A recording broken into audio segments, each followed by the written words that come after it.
समृद्धी महामार्गावर सिन्नरच्या इथं एक टॉयलेट आहे, तिथे हिरकणी कक्ष म्हणून लिहिलेलं आहे आणि तिकडे सगळं गोडाऊन बनवून ठेवलेलं आहे।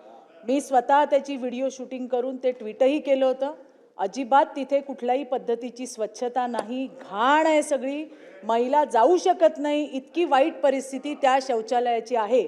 आणि हे 3 महिन्यापूर्वी झालेली घटना आहे, आजही त्याच्यामध्ये काही फरक पडलेला नाही, हे मला या ठिकाणी नमूद करायचं आहे। एवढ्या संपूर्ण प्रवासामध्ये टॉयलेटची संख्या ही अतिशय मर्यादित आहे आणि जिकडे आहे त्या ठिकाणी म्हणजे हिरकणी कक्षात तुम्ही कधी जाऊन बघू शकता, अगदी लेडीज टॉयलेटच्या बाजूलाच ती रूम आहे, आतमध्ये एक तर लॉक करून ठेवतात आणि मी म्हटलं आतमध्ये काय आहे मला दाखवा, तर आतमध्ये सगळं त्यांनी त्यांचं भंगार त्या ठिकाणी भरून ठेवलंय।